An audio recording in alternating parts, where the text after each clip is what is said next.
Hey everyone, it's Kenji. We're gonna make some New York style pizza with a same day dough, like a real easy New York style dough recipe. So first thing, I'm gonna start with a scale. Using a scale is important when baking because volume measurements just are not precise enough. So like measuring a cup of flour could weigh anywhere from 100 grams up to 180 grams, depending on how you scoop it or measure it. So always use a scale for this. So I'm starting with 500 grams of all-purpose flour. You could use bread flour if you want, a little bit of a sturdier crust, a little bit something more, bready, a little chewier. But I like all-purpose flour for this one. 500 grams. This is going to make enough dough for two 16-inch pies, relatively thin 16-inch pies, or slightly thicker, like 14-inch pies. But this will be enough for at least two pizzas.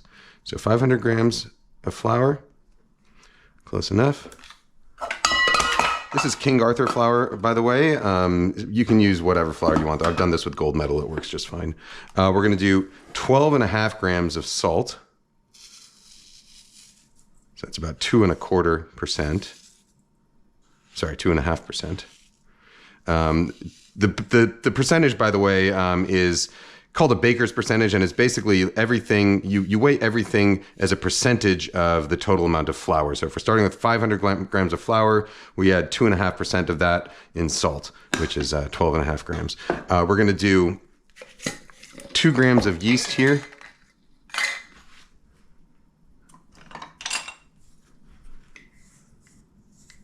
Which is, roughly 0.5%. I'm going to be, it doesn't matter too much. You don't have to be too precise here. That went a little over, that's fine. This is instant yeast, by the way. You want to use instant yeast for this, or quick rise, they call it rapid rise. I'm going to add 1% sugar, so 5 grams of sugar. That's going to, for same day dough, adding a little sugar is going to help sort of feed that yeast a little bit so it rises a little faster, a little more effectively. It's also going to help the dough color a little bit more. So generally, if you let a dough come together and then you let it rest, let it ferment in the fridge, cold ferment for a few days, it's going to brown better, and it's going to obviously, the yeast is going to have a little more time to work on it. The longer you ferment a dough, the better it browns. So a younger dough like this that you're going to use the same day, adding a little bit of sugar to it is going to help it brown a little more effectively. All right, and so now we're going to add 20 grams here. It's 4%. I'm doing vegetable shortening. You could also use olive oil. Oops, that's a little too much. You could use olive oil. You could use corn oil. You could probably use butter or lard. I've never tried that. Yeah, I'll go with that. I'm going to keep this one a little bit extra fatty today.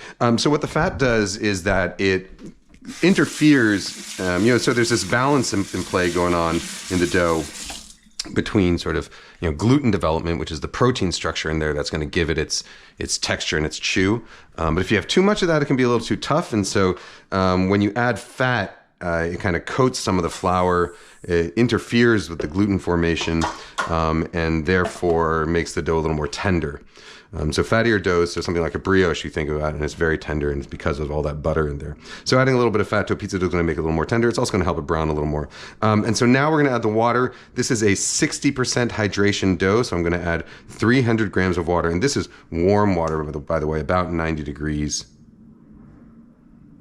92 right there. Warm water, again, just so that yeast has a little bit of a kickstart. 300 milliliters, which is 300 grams.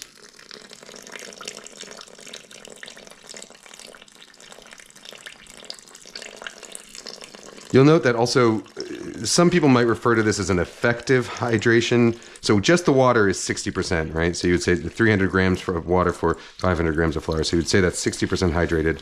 Some people also include the fat in a dough for a measurement called, the effective hydration. So 300 grams of water plus 20 grams of fat is an effective hydration of 64%, which is on the lower end. 60% is on the lower end for a New York style pizza, but it does make it so that this dough will be very easy to work with, very easy to stretch out. All right, so let's get this camera going. So now what I'm going to do, I have it in a stand mixer. Of course, you do not need a stand mixer. You could do this with a food processor. You could do this with just by hand on a counter in a bowl. But what the first thing you want to do anyway, though, is just mix together the dough until the point that it just comes together into sort of a shaggy ball. At this stage, you don't really need to work it too much. So what's happening is, as the flour gets hydrated, as the water works its way into the flour, that process can take a little bit of time, so you can let that time occur while you're kneading, but until that water is fully hydrated, until that flour is fully hydrated with the water, it's sort of difficult to knead properly. And so you're better off just bringing it together into a ball, which is what I'm going to do here, and then letting it rest for a while, letting it sit for about 15 to 30 minutes. And what happens in that 15 to 30 minutes is that the flour will slowly absorb the water, so the dough will become properly and fully hydrated. There's also a little bit of enzymatic breakdown of some of those flour proteins going on in there, which also sort of aids in making it easier for you to then subsequently start kneading them and get them to sort of link up together, which is what the process of kneading is, linking together all these flour proteins into a matrix called gluten. All right, so we're getting pretty close. Oops. So you can see this dough is a relatively dry dough, but don't worry, it's not gonna look this dry when we are done with it here. It's gonna feel, if you're doing this by hand especially, this process might take 5-10 minutes, and it's gonna feel real stiff, real stiff and dry, and that's totally normal. All right, I think we're good. I'm just gonna grab this. Grab the dough here and use it to kind of clean up the sides of the bowl. Make sure that's all incorporated.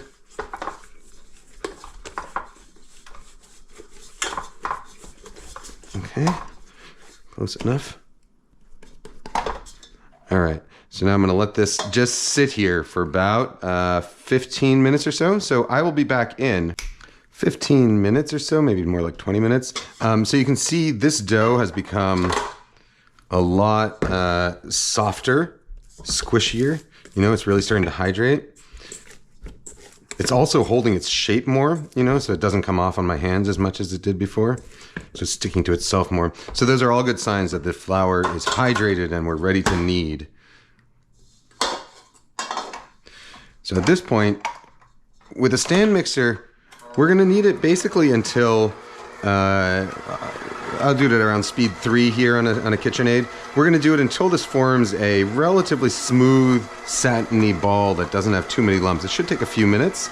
You can do, if you were doing this in a food processor, you would basically turn on the food processor, let the dough come together, shut it off, let it sit 15 minutes, and then later on go back and turn it back on and let it ride around the blade for about 30 seconds or so, and that'll do you. And if you're doing it by hand, once you get to this stage where the dough has rested, you want to get it onto your cutting board and do, onto your work surface and do some of these where you kind of squish it, turn it, squish it, turn it, squish it, turn it, squish it, turn it. You see, just like that. That's how I like to knead, at least. Different people have different ways of kneading, of course, but whatever you need. All right, so I'm gonna let this go until it forms a smooth ball.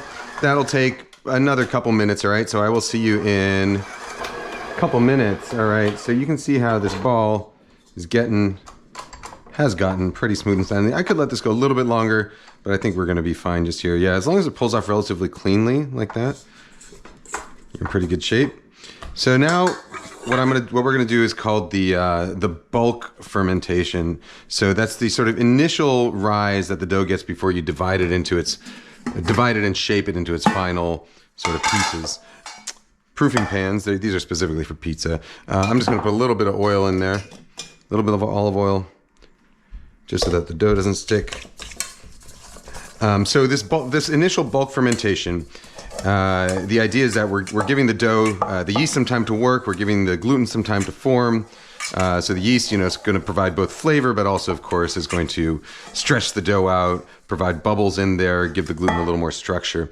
And then after that, we're going to divide it into its final shapes. The bulk fermentation part, we're going to do it only for, you could do it anywhere at room temperature, anywhere between, half an hour, since this is a warm dough, half an hour up to a couple hours. Anywhere in that range is okay. If you did want to do a cold fermentation step, you could take this dough, pop it in a sealed container with enough room to rise, and then throw it in the fridge for up to 5 days or so, and it'll get sort of improve with time, or brown better with time, become a little stretchier. But that's about it. So I'm going to form this into a ball. The way I do that is I kind of push over with one hand and collect what I'm pushing over with the other hand, and make kind of a little belly button on the other side, so like kind of collect it all into a little belly button type thing, and then plop it down on that side with my hands kind of flat towards the cutting board like this. You see I get under there a little bit and kind of tuck it all in, and then I'm just going to roll it around like that. For this initial bulk fermentation part, this part doesn't really matter the shaping doesn't matter too much, because we're going to divide it and reshape it. But it always is nice to have a round thing that's a relatively even shape, so that you can really see how much it's rising. If you just throw a blob of dough in there, it's hard to tell how much it's risen. But with this one, we're going to see clearly as it expands to fill out the container. All right, so now this is going to sit at room temperature. I'm going to go do some work, clean up here, but I will be back in a couple hours. All right, so I haven't opened this yet. It's been, I don't know, maybe two and a half hours actually, because I got caught up doing some of this stuff. So you can see, look at that. Rising nicely, nice and smooth, filled out the space nice and round. So what we're going to do now is I'm going to divide this ball into two. So I'm going to get some more oil on there. Just a thin layer. And when you get a little excess oil on your hands like this, you just rub it on your board. It's good for the wood, and it's also going to help your dough out a little bit here. All right, so we're going to pop our dough out. I'm not using any bench flour. You shouldn't need any bench flour with this particular dough, because it's relatively low hydration. You did warm water, so it's nice and developed. There's a little bit of oil on the outside also, so that prevents it from sticking much. So I'm dividing it in half. Each one of these is going to turn into a 16-inch pizza. So I'm doing the same basic thing. I'm going to tuck it into a ball. The idea is that you want to get like a kind of stretched skin over the whole dough ball. So you can see I kind of tucked everything in the back there, and now I'm kind of twisting and pinching this into a little belly button or a nipple or something like that. And then we'll plop it down, face side down. Do the same thing with this ball. See how I'm doing that? So really working my way around it, tucking in, and pinching with my thumb over here. Okay, and now I'm going to finish off the same way. Hands relatively flat. Getting underneath it and kind of tucking those edges down in. And then finally, a little bit of like a loose hand, like you're going to catch a baseball, kind of a loose hand like that. Or catch a dodgeball. I don't know. I've been teaching my daughter to catch a baseball recently. It says it's a lot of like, no, protect your face. Don't let it, none of this, like let it go flying up into your nose. All right, so there you go. There's one ball of dough. Put it seam side down into our dough proofing container. If you don't have a dough proofing container, by the way, my favorite method of proofing dough, 2 bowls like this, just plop your dough in the bottom of this, take a second bowl, put it on top, just like that. You got a seal, relatively good seal, and it'll proof nicely, and then it'll stay nice and round. That's really the key, is that you want your dough to proof in a container that's round, so that when you do pull it out and start stretching it, you're starting with a round shape. So starting round will help you get to a finished round on your pizza dough. All right. Just plop that down there. And now for the second rise, the first rise I did for a couple hours. The second rise will also take a couple of hours. So we want this to roughly double in volume, but really we're looking for the dough to kind of slacken up and become sort of easier to stretch. Right now it's pretty taut because we just shaped it. So after a couple of hours, it's going to relax. It'll slacken out. It'll become much easier to stretch. These stack on top of each other nicely. And I will see you in a couple hours. All right, so we're ready to stretch and top and bake our dough. So you'll see I have in here in my oven, I've got it preheated at 550 degrees. I have it set on roast setting, which means that the heat comes not just from the bottom, but also from the back. And I have the fan on to circulate the air. So the way I've set this up, I have a baking steel on one pan. I prefer using baking steels to baking stones. They cook a little bit better because they have higher conductivity and higher specific heat capacity than a stone does. They also don't break like stones do. So I have a baking stone there, and just above it I have another stack of a couple of heavy metal things to really radiate heat down from the top. I'm gonna keep the oven door closed. The reason I don't, so every oven's a little bit different. My oven, if you can see it, I don't know if you can, but if you can see it in the very back, the convection fan, the fan that here, let me see if I can point it. The fan that heats up the oven is lower. If I were to move this baking stone up one rack, it would be above the level of the fan, so the top of it wouldn't get hot. So I put it right down here. Every oven is different, so you're gonna have to experiment with what the best position for putting your stone and stuff, your stone or steel for baking is. But again, I do recommend a steel over a stone. All right. If you don't have either of those, by the way, you can use like an overturned skillet, like the biggest skillet you have, overturn it in your oven, preheat it with that, and then just scale your pizza recipe down accordingly. All right, so we have a nice round ball of dough. I'm sprinkling it with just a little semolina, not much. You don't need a ton of bench flour. Could be mainly just because if you get too much flour on your dough before you bake it, it's gonna burn on the dough, and you'll taste that in the final pizza. So we'll shake off some of the excess flour at the end as well. So you can see, first thing I'm doing, I'm trying to form, the little, what's called the cornicione, the bones, the crust. So I'm giving it a little bit of a dimpling with my fingertips to really separate that out. And then this intersection, I'm again using just the tips of my fingers, sort of gently start stretching it out a little. And once it starts getting a little bigger, we can use our hands a little to stretch it, just so we get into a nice, even, flat shape, remove some of those dimple marks from our fingers, and then we can pick it up and start working it with our knuckles like this. You see, so we mainly let the weight of the dough do the stretching for us. Let me grab my pizza peel. So this is gonna be a 16-inch-ish, I don't know, probably more like 15 and a half, just so that it doesn't fly off the back of the stone.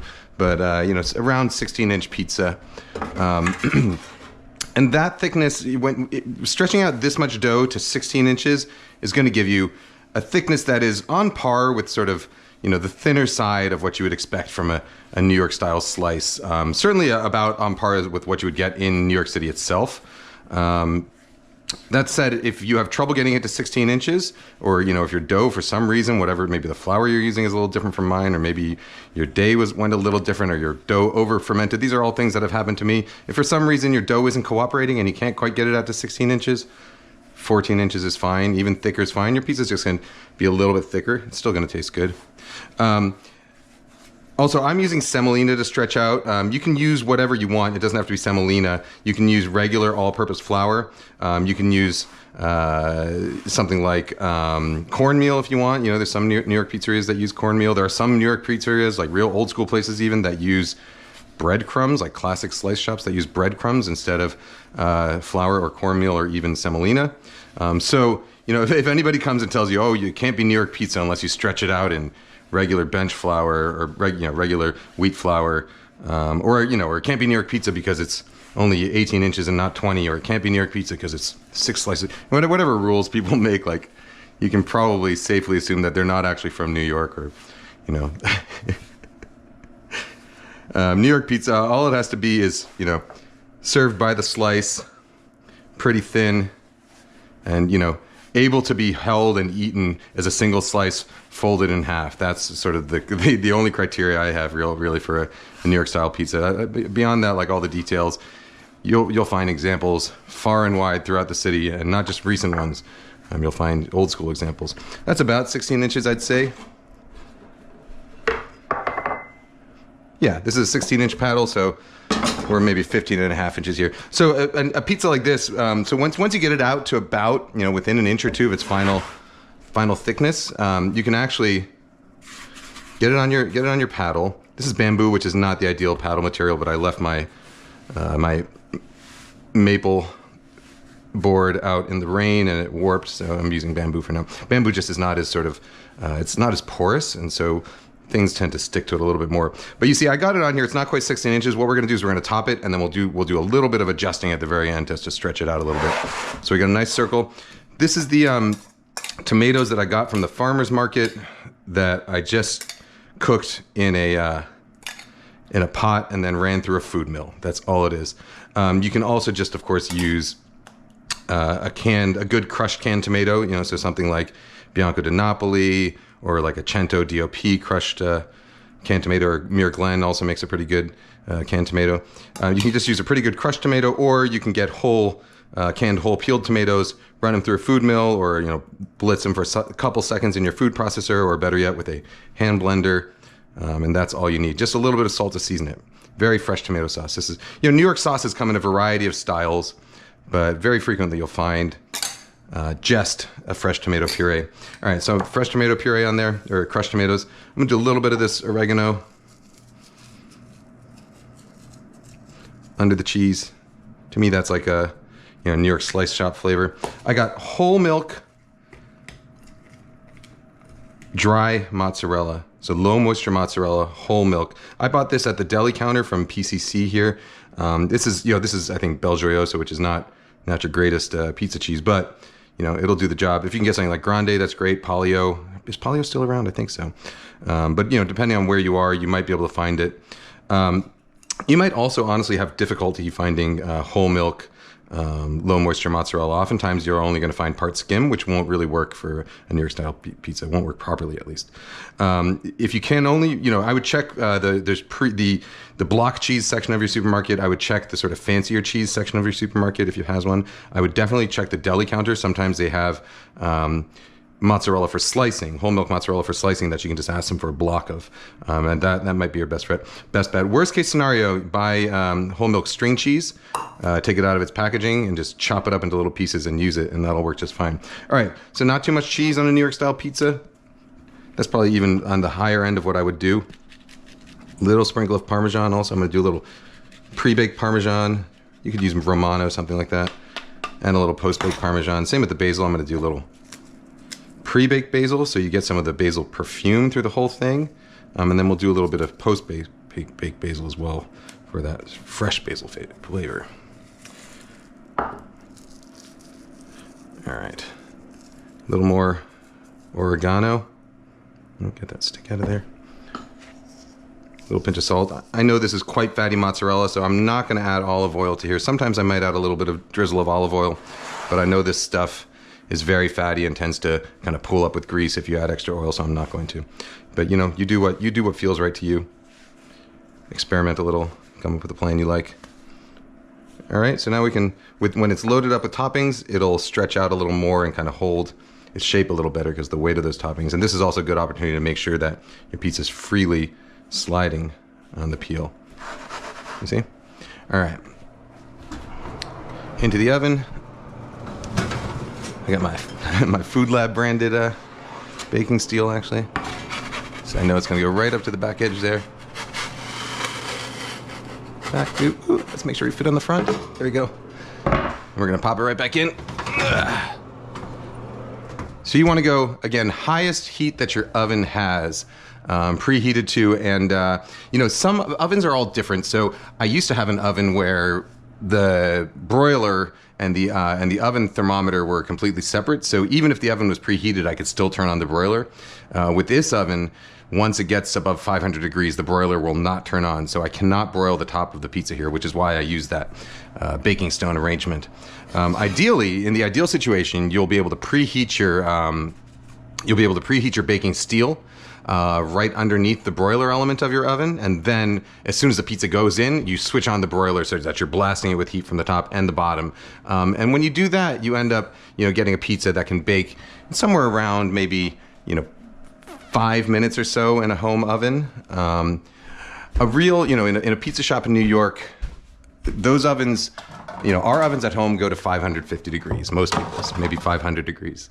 Pizza oven in New York is probably going to be closer to around 600 degrees, sometimes 650. a Neapolitan style pizza, even hotter. That's going to be closer to 900 degrees or so. But so the difference is that the longer a pizza takes baking, the cooler the oven, the longer it takes for the pizza to bake, the drier it becomes. So to get the sort of same color and puffiness on a pizza in a 500 degree oven, it might take you 6 to 7 minutes. Maybe even longer, depending on the style of dough. Like the same day dough might take even longer, maybe 7 minutes, we'll see. But in a really hot oven, it'll only take 4 to 5 minutes to get that color. And so what happens is that in the time that it's developing that color and that outer crust crunchiness, the inside is sort of starting to dry out. So a pizza that's baked really, really hot, like a Neapolitan style pizza that bakes at 900 degrees, you get a very, very thin layer of crustiness followed by this kind of like cloud of really moist interior bready crumb. Whereas a New York style pizza that we do in a home oven is going to be not quite as big of a contrast between the outer crust and that really poofy inner crumb. We're going to get sort of more of a crunchiness, but hopefully a little bit of poofiness as well. Let's see how we're doing. We're going to rotate a couple times in the baking process. I don't know how long my blathering has been going, but it's starting to look good. We got some nice little bubbling going on there. The bottom is getting really nicely browned as well. All right, I will come back. I'm not going to blather anymore, but I will come back when the pizza is approaching done. So I'll see you in a few minutes later. So probably about, I don't remember, look at the clock, 5 minutes total, maybe 6 minutes. Ooh, I think we're just about there. It could go, if I was really going for it, I could go a hair longer on the back end. Let's give it another 30 seconds. All right, I like a little bit more color on the back end, but that is looking pretty good to me. So now it's actually not looking super greasy, so I might finish it off with a little bit of my, some of the fancy extra virgin olive oil just for some extra flavor there. All right, pizza, here we go. How's that look? Whew. Not bad for a same day dough, huh? Little olive oil. Little fresh basil. Let's get the stems out of there.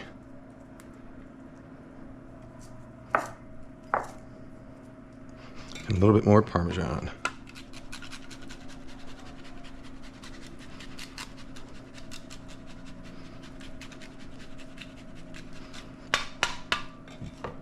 How does that look to you?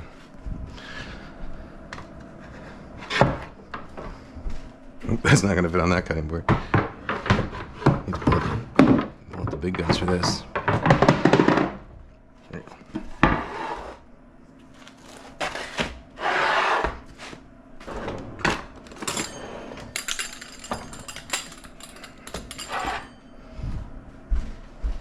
I love these bubbles here. We're going to sit over here today because my dining room is in a disarray. Oh, that's a pretty spot for that pizza though. All right, let me cut out a slice.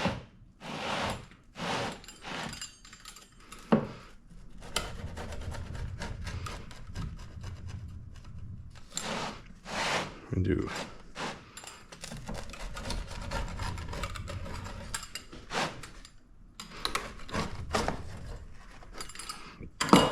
okay.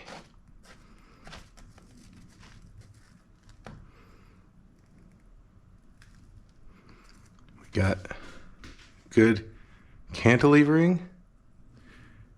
Ooh, could have been a little darker on the bottom, but I like that color actually. You see how it starts to crack just a little bit when you fold it, but it's still nice and supple.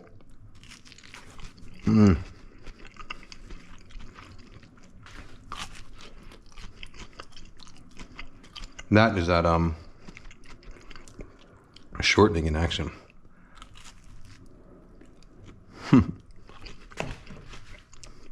Takes me home. All right. New York pizza, all in a day. Pretty easy. You need a little bit of special equipment. That's the nature of pizza making, but not much. Regular home oven. So yeah, I hope you found this useful. Guys, gals, non-binary pals, I will see you next time. Bye-bye. Here you go, bud. Pizza?